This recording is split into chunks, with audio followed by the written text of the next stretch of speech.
이건 두고두고 후회하고 지금도 땅을 치는 일인데, 대히트곡인 DJ DOC와 춤을 작사가를 김창렬 씨 이름으로 올려준 겁니다. 절친인 성대현 씨도 같은 말을 하죠. 김창렬이 내 이름으로 해줘 라고 하면 그냥 줬다는 겁니다. 놀랍게도 이하늘 씨는 싸이 씨와 함께 강남스타일의 공동 작사가라는 기록이 여기저기 남아있습니다. 그런데 지금은 공식적으로 싸이가 작사가로 남아있습니다. 지난 17일 이하늘 씨 동생이 안타깝게 세상을 떠났습니다. 정말 소스라치게 놀랐는데요. 김창렬 씨는 SNS에 이런 글을 올렸습니다. 친구야, 하늘에서 더 행복하길 바래. 하늘만 빼면 친구가 어디 장가나 시집 가는 줄 굉장히 좋은 일에 축복을 빌어주는 글처럼 보이기까지 합니다. 사이는 아직 모르지만 세상을 안타깝게 떠난 친구의 추모글로는 부적절한 더 행복하길과 끝에 물결 무늬가 눈에 거슬립니다. 왜냐면 이현배 씨는 엄청난 생활고에 시달려서 배달 일을 했고 교통사고가 났음에도 병원비가 없어서 CT조차 찍을 수 없었기 때문입니다. 그런데 이 글에 이하늘 씨가 욕설을 남깁니다.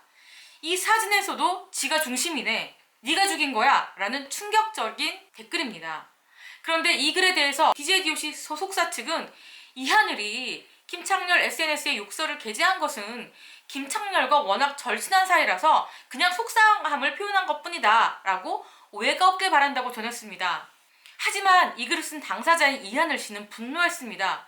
내가 심신미약이라니, 감정이 격해서 하는 이야기라는 식으로 김창렬이 언론 플레이를 한다면서 격하게 비난한 겁니다.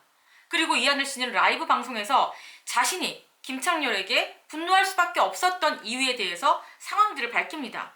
DOC 깨기 싫어가지고 여태까지 몇 년 동안 참았거든? 근데 내 동생 없잖아 이제. 나 못 참어. 나 이제 하나씩 깔고 내가 지 때문에 현배가 죽었고 지 때문에 여태까지 원인 제공을 한 새끼가 자기 사이더스 대표에 앉았다고 그쪽 기사 라인 통해가지고 내가 심신미약이라느니, 내가 어제 감정이 격해서 하는 얘기라느니, 내 동생이 몇 년 동안 괴로워했어도 그 새끼 때문에. 현배가 제주도에 왜 내려왔는데 어제까지 나한테 내가 전화했을 때도 울면서 전화했어. 기사가 퍼지고 뭐하고 하니까 갑자기 태도를 바꿔서 와서 무릎을 꿇고 빌더라. 세상에 김창렬이, 사이더스 대표 김창렬이 내 동생을 기만하고 내 동생에 대해서 이거는 DJ DOC 멤버들이 제주도에 각각 1억 4천씩 돈을 들여서 땅을 샀다고 합니다. 김창렬 씨가 게스트하우스를 하자는 제안을 했고 돈이 없었던 정재용 씨는 빠지고 이하늘 동생이 그 지분을 승계했다고 합니다. 그런데 거기에서 비극이 시작되죠. 이하늘 동생인 고 이현배가 게스트하우스의 인테리어 중추적인 역할을 했는데 견적을 내보니 처음 예상했던 비용인 8천만 원보다 약 4천만 원 더 비싼 1억 2천만 원 정도의 견적이 나왔던 거죠.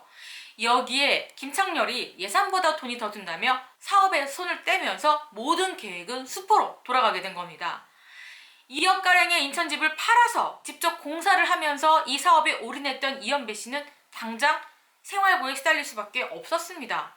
결국 집을 팔아서 돌아갈 곳도 없었던 이현배 씨는 제주도에 연세로 집을 얻어서 배달 알바를 하면서까지 생계를 유지했던 거죠. 최근에 교통사고가 났지만 돈이 없어서 제대로 된 치료를 받지 못했다는 겁니다.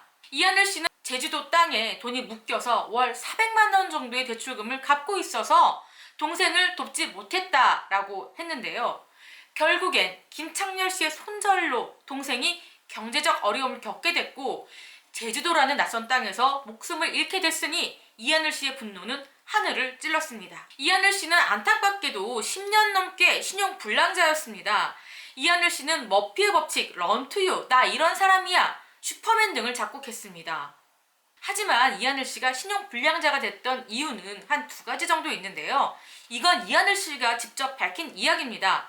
첫 번째는 전 기획사에서 처리를 잘못해서 수입이 없었고 세금만 내는 상황이었다. 그리고 그 이후에는 자신이 기획사 사장이지만 적자만 냈기 때문이다, 이렇게 밝혔는데요. 특히 다른 결정적인 이유가 있었습니다. 바로 저작권에 대한 이하늘 씨의 무지 때문이었습니다. 샘플링할 돈이 없어서 그 비용 대신 저작권을 넘기기도 했고, 이건 두고두고 후회하고 지금도 땅을 치는 일인데, 대히트곡인 DJ DOC와 춤을 작사가를 김창렬 씨 이름으로 올려준 겁니다. 이하늘 씨는 한 프로그램에 나와서 이걸 후회한다고 말하기도 했는데요. 절친인 성대현 씨도 같은 말을 하죠. 김창렬이 내 이름으로 해줘 라고 하면 그냥 줬다는 겁니다. 이 부분에 대해서는 같은 프로그램에 출연했던 김창렬 씨도 아무 말도 못하고 있으니 사실인 것 같습니다. 그리고 이하늘 씨는 김창렬이 노래 가사를 썼다고 올렸던 부분도 세상을 떠난 동생 현배가 다 썼다. 4집부터 자신의 동생이 20년간 가사를 써줬다고 폭로했습니다. 김창렬 씨는 노래 멜로디도 만들 줄 모른다고 말이죠. 이런저런 내용을 보면 이하늘 씨는 이 속에 박지 못합니다. 놀랍게도 이하늘 씨는 싸이 씨와 함께 강남스타일의 공동 작사가라는 기록이 여기저기 남아있습니다. 당시 자료는 너무 쉽게 찾을 수 있는데요. 물론 저도 그렇게 기억했습니다. 그런데 지금은 공식적으로 싸이가 작사가로 남아있습니다. 뭔가 사실 확인을 더 해봐야 할 것 같은데 이 부분도 사연이 있을 것 같습니다. 강남스타일의 작곡가인 유건영 씨와 가수 싸이 그리고 이하늘은 아주 막역한 사이로 함께 만든 곡도 있습니다. 강남스타일이 발매되기 전 2010년에도 세 사람이 의기투합해서 만든 곡도 있습니다.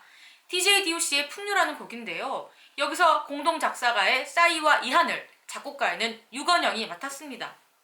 이처럼 이하늘은 천부적인 재능이 있음에도 지금껏 제대로 된 저작권료를 받지 못하고 번번이 사업에 실패하면서 아직도 힘겨운 생활을 하고 있습니다. 하지만 신용불량자라는 딱지는 뗐죠. 누군가 곁에서 제대로 된 관리를 좀 해줬다면 지금과 같은 경제난은 겪지 않았을 것으로 보입니다. 또한 이하늘 씨는 동생의 급작스러운 사망 소식에 큰 충격을 받은 상태인데요. 이하늘 씨가 정신적인 충격에서 벗어나기를, 또한 고인이 된 이연배 씨의 명복을 빌겠습니다. 뭘 위해서 무슨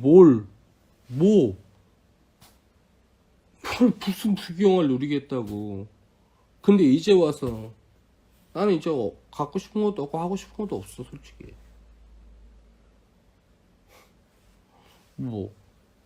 내가 이제 원하는 게 뭐가 있겠어. 내가 갖고 싶은 게 뭐가 있겠어.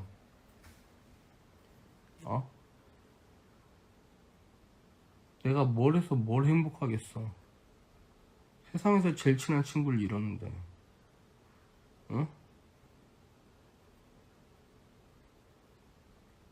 얘네한테 감상팔이 하려고 하는 게 아니라 진짜 내가 이제 내 지구에